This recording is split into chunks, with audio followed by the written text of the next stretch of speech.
Hello there, I'm Heidi Adams in for Esther Gitui-Hewitt. It is Monday, July 11th, and this is Africa 54.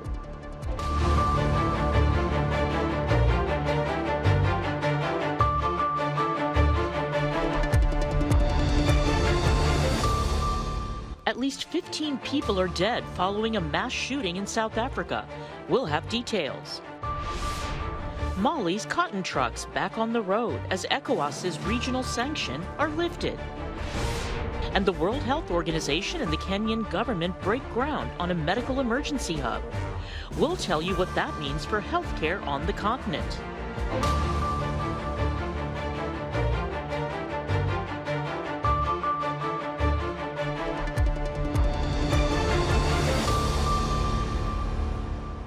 And we begin with late developments out of South Africa, where the nation is reeling from a spate of weekend bar shootings in which armed men burst into 3 taverns and opened fire indiscriminately, killing at least 21 people.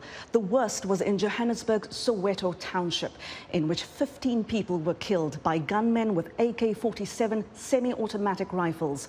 A massive manhunt is now ongoing for the attackers. David Doyle has more.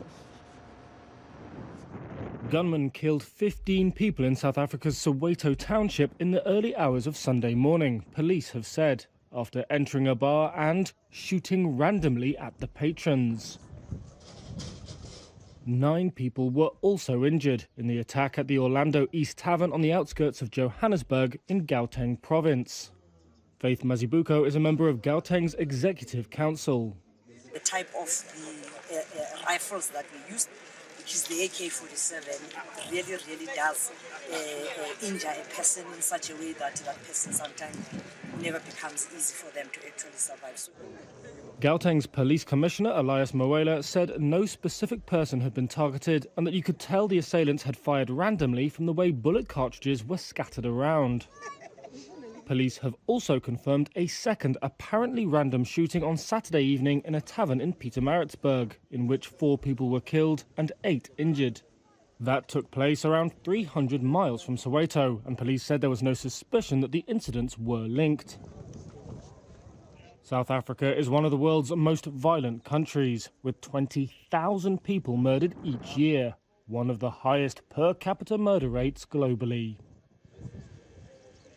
Well, David Doyle of Reuters filed that report. Now, South Africans are stunned and growing fearful following the latest bar shootings. Tuso Khumalo reports from Johannesburg. The latest shooting at Emazulwini Tavern in Soweto has left many South Africans shocked and searching for answers. Police Minister Bheki Cele described the weekend as a bloody one after reports that 4 other shootings occurred around the country, with 2 of those linked to taverns. We spoke to ordinary South Africans, and this is what they had to say about the shootings. I've never been in a tavern, so I don't think I'm interested in going to drink in a tavern anymore, because I won't come up alive. I no longer feel so safe because you never know who's following you, who's watching you around, so it's never safe in South Africa anymore. I think our government will change the system on operatings, and especially on the taverns and stuff like that. Tavern owners, there must be a system to operate. Yeah. As police hunt for suspects, the nation is becoming impatient. Some have speculated that these are acts of terrorism, but authorities say it's far from it. Poverty and unemployment has also been ruled out by many, since there has not been any occasion or reports where patrons have been robbed of their belongings.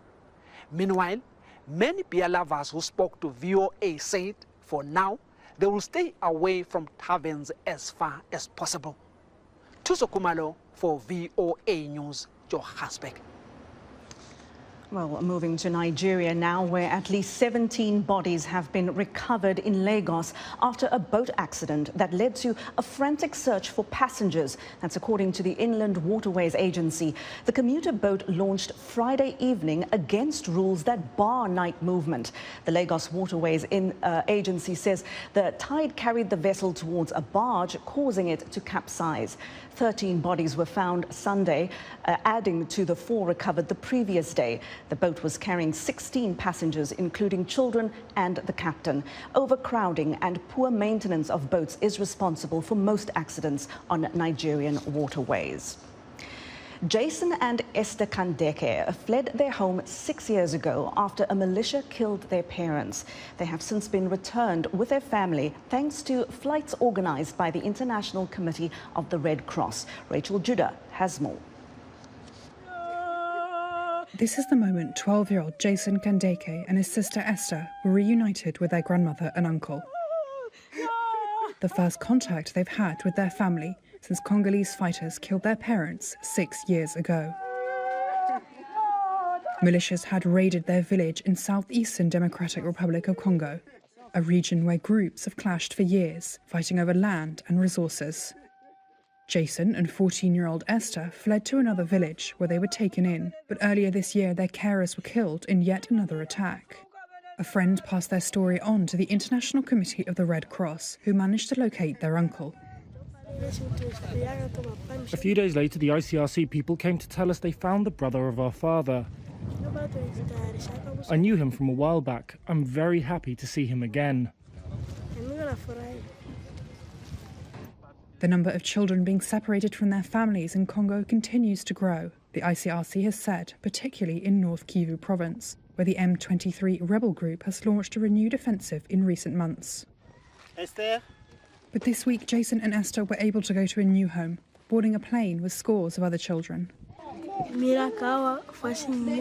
I'm really happy to be home with my proper family. It was hard to lose my parents, and now I'm really happy with my uncle. I want to go to school, study, be a normal kid. The ICRC said it organised 11 flights between July 6th and 8th across several of Congo's provinces. In total, 83 children aged between 5 and 19 were reunited with their relatives, some after years apart. And that was Rachel Judah of Reuters reporting. The lifting of regional sanctions imposed on Mali after its military rulers postponed elections to restore democracy is bringing relief for hundreds of truckers who had been stranded at the country's border with the Ivory Coast since January. Clara Frank has more. After months of being stuck at home, unable to provide for his family, Malian truck driver Ibrahima Sangare is delighted to be back on the road after the lifting of regional economic sanctions let him resume long-distance drives to ports in Ivory Coast. Sangare was waiting at the dusty border crossing with a dozen fellow cotton truckers on Wednesday. He was among the first to cross into Ivory Coast since the Economic Community of West African States announced on July 3rd that borders with Mali could reopen for trade. One day after the ECOWAS announcement, Sangare and the other drivers filled their trucks with cotton bales and started the 800-kilometer journey from the Malian city of Buguni to the port of San Pedro in southern Ivory Coast. Sangare expressed relief to get back to business as usual.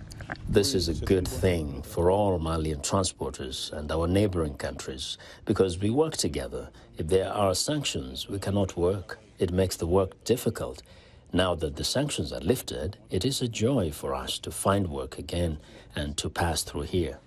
The border closures were among the stiff sanctions imposed by ECOWAS in January, after Mali's military-led interim government planned to extend its rule and delay democratic elections following a coup in 2020. Now free of sanctions, landlocked Mali can restart its exports of cotton and gold. Mali is also pledging to honor some $300 million of missed debt repayments caused by being cut off from the regional financial markets and regional central bank. Next week, the Ivorian Shippers Office, which oversees the cross-border transport of goods, expects 150 to 200 trucks carrying cotton from Mali to reach the ports of San Pedro and Abidjan per week, according to IOC regional manager Jacques Kouadio. The revenue from resumed exports is a welcome boost for the Malian economy, which will see growth fall to 2.1% in 2020 from 3.2% in 2021 due to the impact of sanctions and fallout from the war in Ukraine, according to an African Development Bank forecast. During the ECOWAS sanctions, they didn't even allow the trucks to arrive here because the cotton was rarely affected by the sanctions. But right now, as I'm talking to you, there is an important quantity that is being loaded, and there are others that are even in cargo, in preparation to go down to our different ports. Mali is witnessing a sharp rise in the price of fuel and basic goods, while the government also faces steep security costs from a decade-old Islamic insurgency that has taken over swaths of the north and center, killing thousands. ECOWAS lifted the sanctions after Mali's military rulers proposed a 24-month transition to democracy and published a new electoral law, but kept individual sanctions on members of the ruling junta and the Transitional Council. Clara Frank, VOA News, Washington. Africa experiences over 100 health emergencies per year. That's more than any other region in the world. The Kenyan government and the World Health Organization are now launching a bold initiative to transform Africa's health emergency response. Paul Ndio has the details. The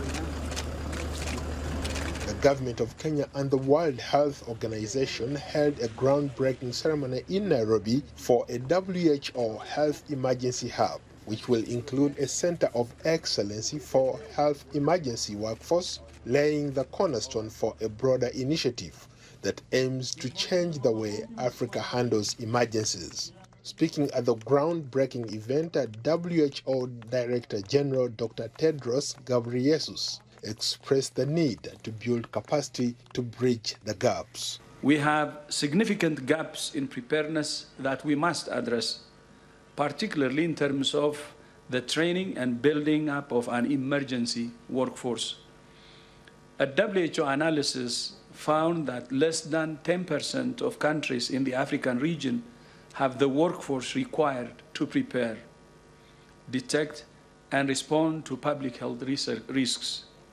That's why WHO and the government of Kenya have come together to build the Regional Emergency Hub and the Center of Excellence on Health Workforce Training, which we believe can make a difference in the continent.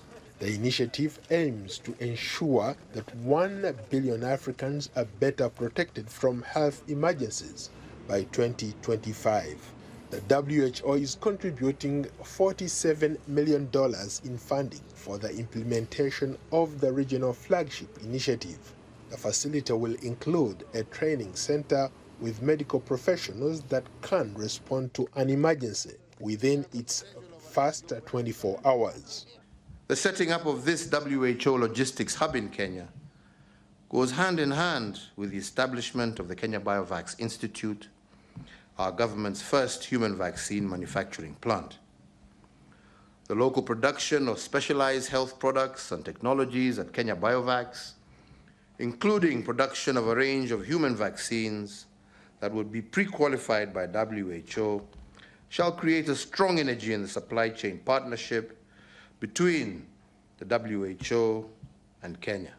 The World Health Organization wants to help create quick response teams in every African country. The WHO is starting to work immediately on helping countries identify and train emergency responders. We see the continent expressing in very practical terms its determination to be better prepared for the next pandemic at the political level around the African Union with the emergence of the Africa CDC, and we think that this is going to be our contribution then. The flagship initiative results from extensive consultations with more than 30 African government ministers, technocrats, and partners across the continent, contributing to shaping the priority activities. Paul Ndiho, VOA News, Washington. As global prices rise, the cost of buying gas is becoming unbearable for many Kenyans, and the chase for alternatives is leading some to the forests for charcoal. Now, charcoal, a shapeless form of carbon obtained when wood is burned in minimal oxygen, is proving to be the easiest yet more damaging alternative. In sub-Saharan Africa, indigenous trees such as the acacia provide high-quality charcoal, which brings a good price at market. Locals in neighboring government forests are illegally logging and killing protected forests to get income, while consumers in rural homes, towns and cities are looking for alternative fuel to cushion highly priced cooking gas. Now, at the request of one of his daughters who suspected foul play, an autopsy has been performed in Spain on former Angolan President José Eduardo dos Santos. That's according to the daughters of the lawyer's daughter, the daughter's lawyers, excuse me. Dos Santos, who died on Friday, ruled Angola between 1979 and 2017. He had lived in Barcelona since April 2019 and was taken to a clinic there before his death. His 44-year-old daughter, Welwichia dos Santos, had demanded the hospital retain his body until an appropriate autopsy was completed. She said in a statement on Saturday there were signs that her father's death occurred under suspicious circumstances. A Barcelona court authorized the post-mortem on Friday. The results of the autopsy are not yet available, according to the lawyers of Welwichia dos Santos. Well, now, we're always excited to hear what you think about Africa 54 and all our VOA Africa programs on our website at voaafrica.com. On Tuesday, join Africa 54 for Lenore Mudu's health report. And still to come here, Tuesday's January 6th hearing will focus on the role of white nationalist groups in the attack. But first, here's a look at what's on tap for Wednesday's Straight Talk Africa. On the next Straight Talk Africa, as British Prime Minister Boris Johnson prepares to leave office soon, what does his departure mean for UK-Africa relations? On Johnson's watch, 2 African countries joined the British Commonwealth of Nations, even as he faced criticism over racist remarks, Brexit, and his controversial UK-Rwanda deportation policy. We'll look at Johnson's mixed record and legacy in Africa. We'll also discuss US-Africa trade relations as political and business leaders from Africa and the United States prepare to meet in Morocco for the US-Africa Business Summit. Join me, Heidi Adams, on the next Straight Talk Africa. One of the things that I'm really proud of is my partnership with young people like you. Over 5,000 African young people are alumni of the Mandela Washington Fellowship, the brainchild of former U.S. President Barack Obama, aimed at helping young Africans become leaders. In the 8 years since it was launched, how is the Young African Leaders Initiative helping young Africans? We've had access to grants. You now have access to people from 54 other countries. Are there any benefits to being an alumni of YALI? We were exposed into so many opportunities. How is the US-sponsored program contributing towards your personal growth? I get comfortable sharing my story. Join me, Mike Hove, and my co-host, Myra de la Salette, as we speak to YALI alumni on their experiences. And the critical question, is Africa's future brighter with YALI? Don't miss this special panel discussion on Tuesday, July 12th, starting at 1400 UTC on voaafrica.com, Facebook, and YouTube. Let's take a look now at some other headlines. Rwandan President Paul Kagame indicates that he will run for president again in the next election due in 2024. When asked by a France 24 news channel if he would seek re-election, Kagame said he would consider running for another 20 years. The former president of Malawi denies allegations of involvement in the killing of albinos. Peter Mutharika says the accusations are politically motivated, and 7 people abducted from Nigeria's Abuja-Kaduna train in March are now free after bandits released the 6 men and a woman on Saturday following negotiations led by journalist Tukur Mamu. Moving to the U.S. now, the Select House of Representatives Committee investigating the January 6th attack on the United States Capitol is set to hold its next hearing on Tuesday. Committee members say the hearing will focus on the participation of white nationalist groups in the attack. As VOA's Arash Arabasadi reports, the seventh hearing follows a closed-door session last week with a former top White House lawyer. Friday in Washington, former White House counsel Pat Cipollone arrived at the United States Capitol to testify behind closed doors before the January 6th committee. Cipollone was then President Trump's top White House lawyer. A top aide to the former White House chief of staff earlier testified to an increasingly angry and frustrated Trump, infuriated that his efforts to overturn the 2020 presidential election were failing. The aide, Cassidy Hutchinson, testified Cipollone had warned of serious legal consequences leading up to January 6th. She testified that on the morning of the attack, Cipollone said, quote, "We're going to get charged with every crime imaginable." You'll see over the next couple hearings a little of what he said. Certainly you'll see a lot of that in the report, but at no point was there any contradiction of what anybody said. But the rest I'll have to leave to the presentation for the committee. Trump, for his part, continues blasting committee members as hacks and their work as a sham. He recently took to Truth Social, the social media platform he started, to say, quote, "Why would a future president of the United States want to have candid and important conversations with his White House counsel if he thought there was even a small chance that this person, essentially acting as a lawyer for the country, may someday be brought before a partisan and openly hostile committee in Congress?" All of this follows a week in which the IRS commissioner asked to review intensive tax audits against ex-FBI Director James Comey and former Deputy Director Andrew McCabe, both of whom Trump frequently and publicly targeted during his presidency. Trump became the first modern president to not openly make available his own tax returns. Arash Arabasadi, VOA News. From South Asia, Sri Lanka's parliament is expected to reconvene Friday and a new president will be elected on July 20th. That's according to the parliamentary speaker. President Gotabaya Rajapaksa plans to resign on Wednesday amid a devastating economic crisis. Hundreds of Sri Lankans demonstrated at the president's secretariat and residence in Colombo Monday, waiting for the cabinet to resign and make way for a new government.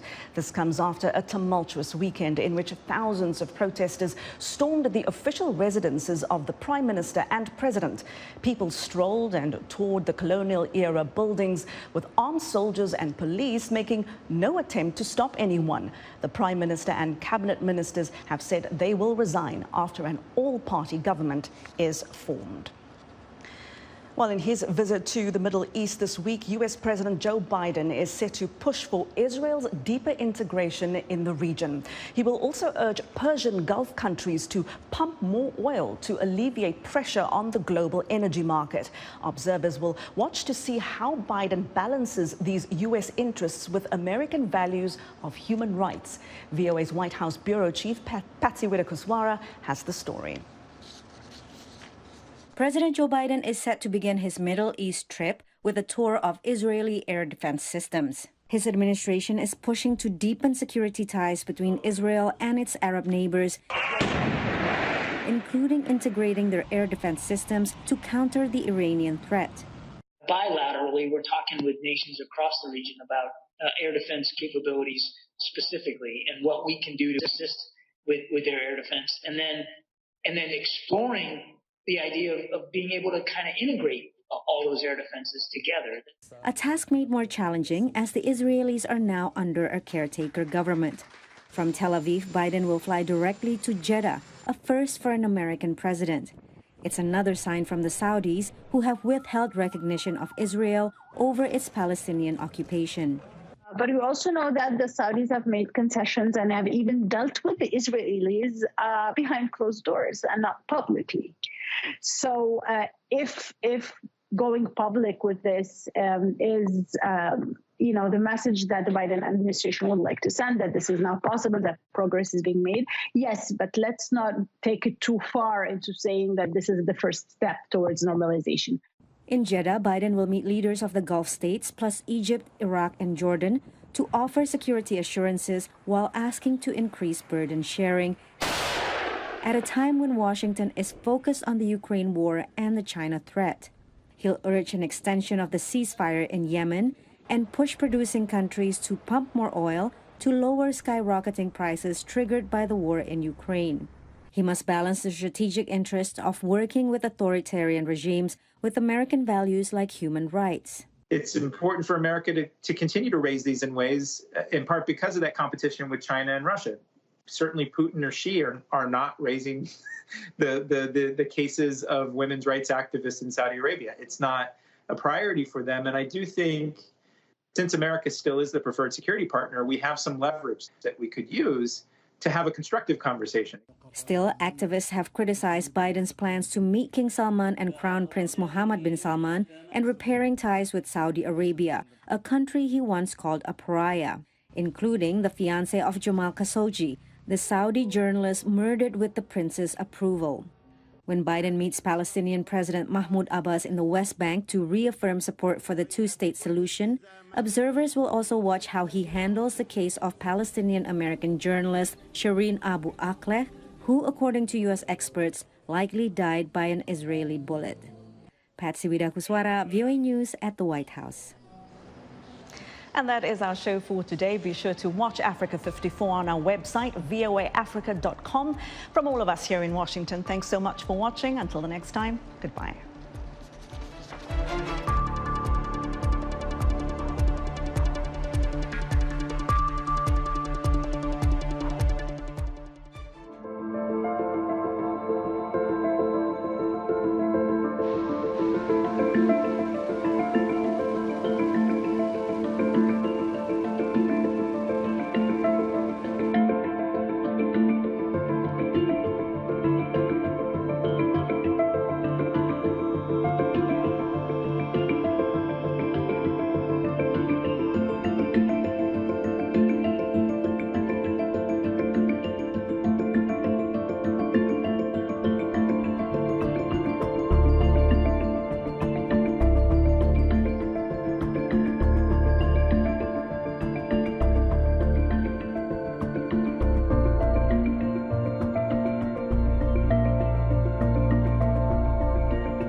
Council members chose to send a strong message to the DPRK that its unlawful WMD and ballistic missile development will not be tolerated, and to send a signal to all proliferators that there should be consequences for their behavior. Two did not. China and Russia cast vetoes that gave the DPRK an implicit nod of approval.